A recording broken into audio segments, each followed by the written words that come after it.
Hi, everybody. Welcome to the Johns Hopkins School of Medicine virtual reunion. Today, we are going to be doing a cooking class. We're going to be making some crab cakes for you. My name is Amy Von Lang. I am co-owner of a cooking school in historic Mount Vernon called Scola. We were doing cooking classes very regularly up until about, the middle of March. So we're still here. A little bit about me. I studied at the French Culinary Institute in New York City, and then I studied in Italy in both Parma, and I did my internship in Sicily. So today like I said, we're going to be making some crab cakes. The ingredients are posted on the reunion website. And if you guys have any questions throughout the demo, let me know and I will be answering them. All right. So we are going to start out with the ingredients. You guys have the ingredients, correct? Right. So jumbo lump crab is Maryland crab is a little bit hard to get right now. So there are a couple options. You can use the Indonesian, which is very popular. And there's some southern crab that you can use. If you can get Maryland crab, good for you. If you're willing to pay for it, it's delicious. I love it. I love it fresh. It's fantastic. So today we're going to be using some lump crab as opposed to jumbo lump crab. So back in the day, the actual back fin was used for crab cakes because it was basically what the help used, like the people that were in the kitchen making everybody else their dinner. So they would make the crab cakes out of the back fin because no one ate the back fin. They all used the jumbo lump. So traditionally, crab cakes are made from back fin. However, now we do them with lump or jumbo lump. I like mine with a mixture of half lump, half jumbo lump. I think your recipe says lump. So we're going to start with a pound of, I'm just going to do some lump here with a little bit of jumbo lump in.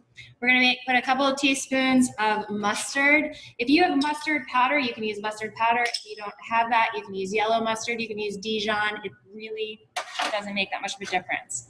We're going to put some mayonnaise in this, all right?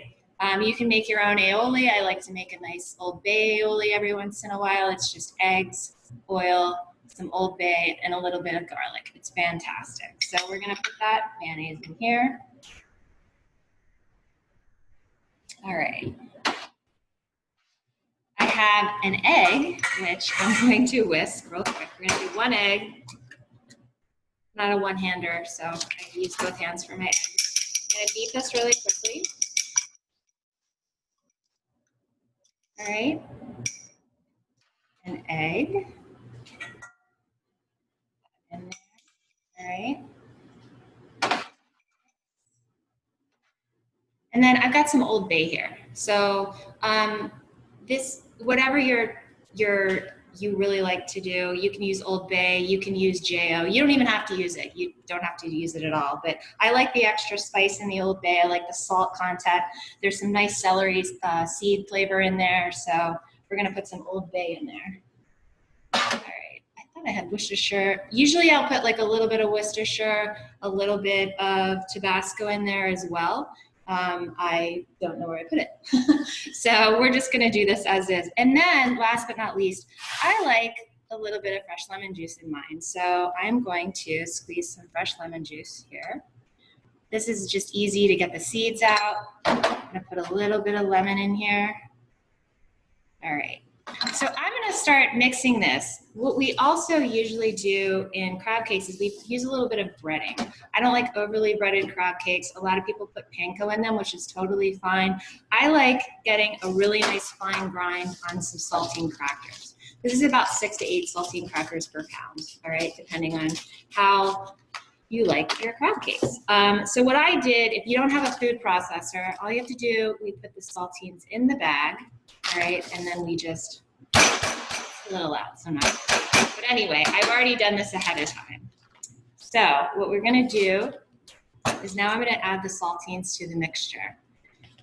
If we had more time, what we usually do is we would let this sit and let the egg absorb the bread or the saltines. You can use breadcrumbs, panko, whatever you want to use. But we let that absorb for a little while. We usually would just stick it in the refrigerator for a little while, at least an hour or so, as long as you can do it. Maybe 2 to 3 hours I think is better. But So what we're gonna do, I'm gonna put gloves on, be nice and efficient. And like I said, if you have any questions during the demo, please let me know. I'd be happy to answer them. All right, so I'm going to get these breadcrumbs in here. I had already pre-measured this, so I know how many are in here. So I'm just going to put this in here. So these are saltines. You can use Ritz, you can use anything, but just traditional, I really like saltines in mine. So now, I had already gone through this a little bit for crab, for the shells. So what you want to do when you mix this is you don't want to break up the crab meat too much because then it gets very mealy, okay? So what you want to do is gently toss this together. And if you get a shell in your crab cake, it just means that you made it with love and it actually was made by hand as opposed to something else. All right, so we're gonna mix this very gently together. Okay. See, I'm not breaking up the crab while I'm doing this. Okay. No questions? Well, I hope you guys are all having a good summer, despite everything that's going on. And congratulations, by the way. Oh, that's not right. It's not graduation, it's alumni. All right, so I've got this pretty much together the way I want it. If you want, you can test a little cake to start. If not, I would just go for it. With crab cakes, I like to make 4-ounce crab cakes. I think they're a good size. You get 4 out of 16 ounces. So I'm gonna make 4 of these guys. And just gently toss this and kind of make almost like you would a burger, okay? Without mashing it too much. I'm gonna put the burner on now with my glove. So I have some butter here. You can use olive oil. I prefer butter just because the flavor, I just like the flavor of butter and crab together. It's really delicious, but you can saute in olive oil or oil if you want. So we're gonna let this heat up and I'm going to make a couple crab cakes. I'm gonna put the spray back in the bowl so I don't have to mess up too many dishes. Oh, questions, yay. Yes, I have used, okay, I'm sorry. So the question is, have you used this recipe to make crab balls? Yes, I have. I use the same recipe to make crab balls. If you're doing a crab ball, I usually do about 1 ounce of crab meat for crab ball. If you have a scale, but they're a little bit smaller than a golf ball. So yes, you can definitely make crab balls out of this. You can, can you make crab cakes and freeze them? If you do freeze them, cooked or raw, you can do either or. I think that if you cook them ahead of time and freeze them, they turn out a little bit better. If you do them raw, they turn out a little bit wetter. So you have to kind of put some breadcrumbs in them, like maybe some panko or some extra saltines before you saute them, and they turn out great. All right, I'm gonna go ahead and put these guys in. Okay, I always mix the cracker with the crab and mix the other wet ingredients in another bowl to add cracker coated crab to avoid breaking the crab. You can do that. I'm not usually very worried about breaking up the crab because I do this all the time, but I understand that's a really good method. Absolutely agree with you. It's great to do wet ingredients, fix them with the dry, and then into the crab. Like I said, I make these so much that I just like to save some bowls and some extra steps. Let's see. Oh, the butter is in already. I'm sorry. I already had melted. Is the butter in already was the question. I'd already melted this because I didn't want you to have to sit here while the butter melted. And I sat here and made the cake. So yes, the butter is already in this pan. I'm going to do 3 at a time. I'm going to take this off for now. So like I said, how many crab cakes does this make? For 16 ounces of crab, which is usually what you get in a container of crab, I like 4-ounce cakes, which would be 4 4-ounce cakes. You can make them bigger if you want. I mean, some restaurants make them 6 to 8, which are huge. I like them a little bit smaller, and I like mine with a cracker. Very simple. I don't, nothing really too much. Crab is so delicious by itself; it doesn't need much. Fresh or pasteurized? I mean, here's the deal. It's always better to have fresh. It's the same thing with fish. Everything you want fresh. However, if you can't get it, then pasteurized is just fine. Time has passed. Pasteurization has gotten a lot better, more efficient, less pasteurized tasting, if I can say that. So basically, if you get fresh, you get fresh. Like I said, crabs are really hard to find this time right now during this crisis, and just because of the fishing season. So if you can get pasteurized, that's just fine. But fresh is always my preferred go-to. It's expensive though too. So someone says, is it best to broil, bake, or pan fry? I like mine pan fried, and then I like to throw a little bit of butter on top of them and just bake them off just to get a little bit of a crispier coat on them. So that's what I'm doing here. So as I'm watching these, they're gonna get a little brown around the edges. So basically they'll get brown like a 1/4 inch up. Once they're a little bit brown, a 1/4 inch up, that's popping, but you can't see that. Then we're gonna flip them, okay? And then I'm gonna turn this down. This is an induction burner. So this is not gas. If I hadn't, I like induction, but I really do love cooking on gas. So if I had gas, I'd saute these on a medium on a gas stove. All right. So another thing we're going to do, asparagus is great. Anything green with crab cakes are great. So today I have some asparagus here. So I'm going to give you a little bit of a tip while these guys are cooking, because this is going to take some time and we don't want to just sit around. I don't know if you guys have any wine with you. That's fantastic. Maybe raise a glass. So asparagus breaks naturally. So that's about where you want to cut the stalk off. So if you want to do that and then you line up all your asparagus, I don't know if you can see this or not, but line up your asparagus cut. And then to make it a little bit fancier, I like to, the chewy ends of the stalk, everybody likes about that much of the asparagus. Well, what we're going to do, we're going to peel this off, and it takes off that, I guess it's like woody texture. And we're going to kind of do this, bake this in the oven, really easy, some olive oil, some lemon juice, some garlic, a little bit of salt. All right, so I'm flipping these guys. And I got a nice brown on these. And that's how I prefer them. You can cook them a little bit less. I mean, basically the only thing that's not cooked in here is the egg. So that's what you want to really worry about. So what I normally would do is cook these till they're brown on the other side. Like I said, pat some butter on the top, throw them in an oven for 5-10 minutes with some butter. I already said that. And then maybe some lemon juice on top and serve. So those are still cooking. So we're still doing that. We've got the asparagus. Any more questions? Nothing? All right, so I guess a little bit more about Scola.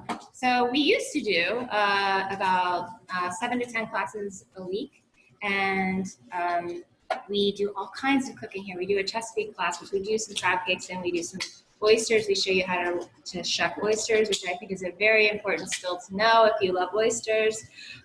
We do Italian, pasta, French, just all across the board. So when this is all over, please come back and come visit us at Scola. So, I don't know what to do now. All right, so these guys are cooking. All right.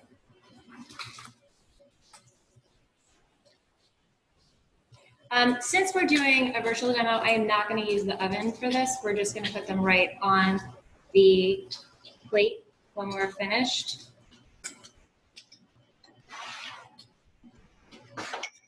Oh, we have one question. The temperature of the oven, what is the temperature of the oven? Like I said, since we're doing a demo, we're not going to do that, but 350 is fine. Cooking crab cakes you want them to cook evenly, that's great. If I'm cooking something else like steak, I go way higher. 450 is like my go-to for the oven. But crab cakes are very delicate. You don't want to overcook them. So I'm going to turn this down. These are going to brown, and then we're going to plate those.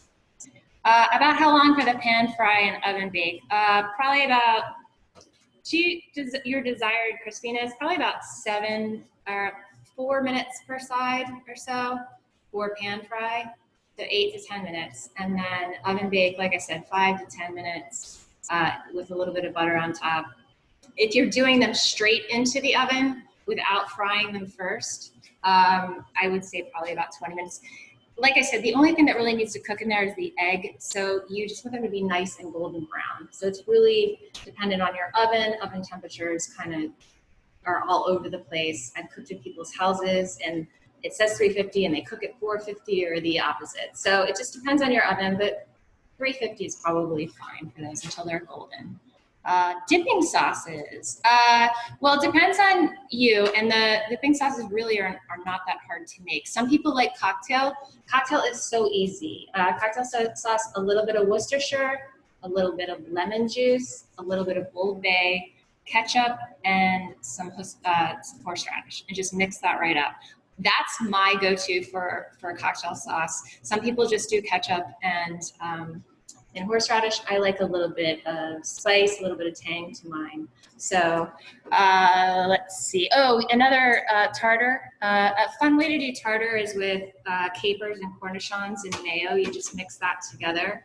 A lot of people add a little bit of pickle juice in there. That's a good way to go. I'm trying to think.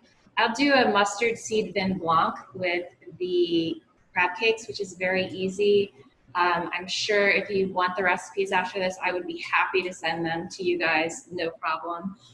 Mustard seed vin blanc is just heavy cream usually, some brown coarse mustard, maybe some like Grey Poupon with some lemon juice, a little bit of salt, delicious, really great.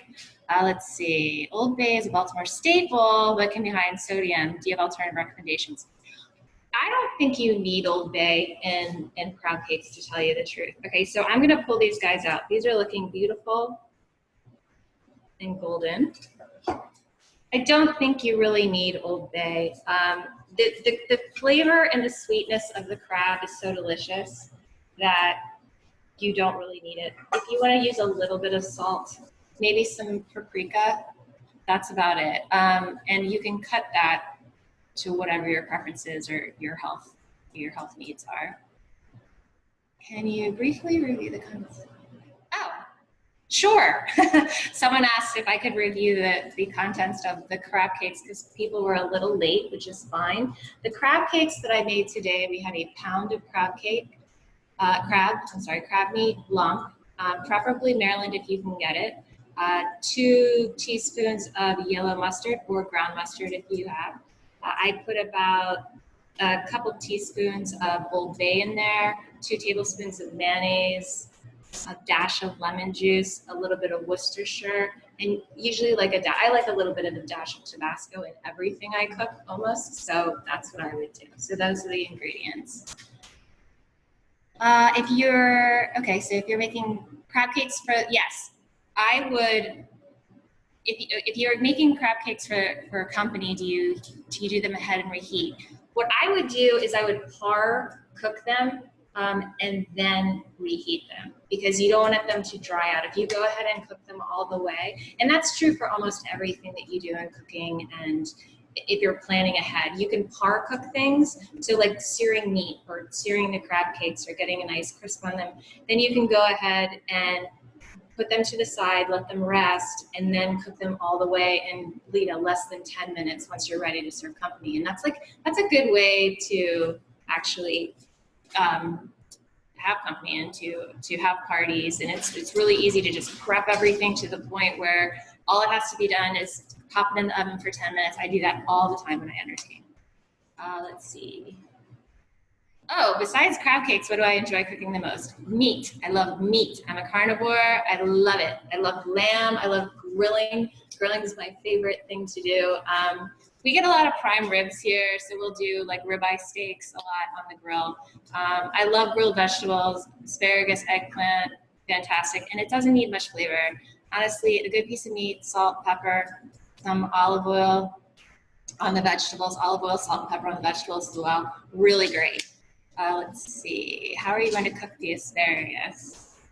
Okay, well, for the asparagus, what I normally do, which we're not going to do right now, like I said, because it's a demo, the asparagus is after we peel these, what I do is blanch them. Blanching is putting boiling water, all right, dropping the vegetable that you're blanching till it's a bright green color. It's usually like 1 to 2 minutes or so. Bright green, take it out, put it in an ice bath, it stays bright green, and then you can, at that point, roast it in the oven in about 5 minutes. It's also a great way to prep for parties that you have or when you're having, people over. So we'll do that. We would blanch it, take it out, put it in the oven, or toss it in some olive oil, some garlic, some lemon. Zest is my favorite. Salt, throw it in the oven, and it's ready in about 5 minutes. You don't want to overcook it because it'll get that green, mushy army green color that, some mothers used to make, and they're just not good. But anyway, that keeps them very nice and crisp and easier to cook.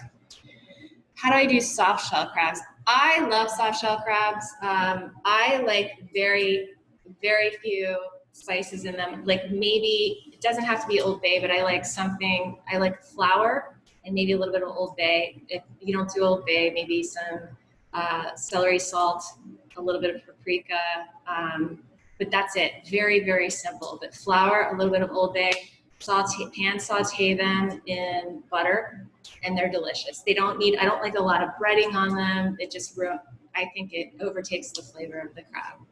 So I think that's about it. I have more questions if you want me to go. Okay. Sorry. So 2 more. Okay. So do you have a recommendation on how to get fresh seafood shipped if you live in an area that doesn't have it? You can call a local distributor. If you're in Baltimore, you're pretty much going to have it. I guess if people are calling from everywhere, but you got to use your Asian markets, your Whole Foods, your Wegmans. They're all very good sources of seafood.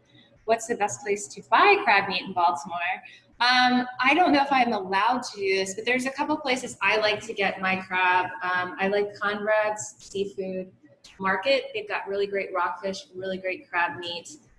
If you can't make it out there, any real seafood market. I used to live in Annapolis. I used to go to Annapolis Seafood.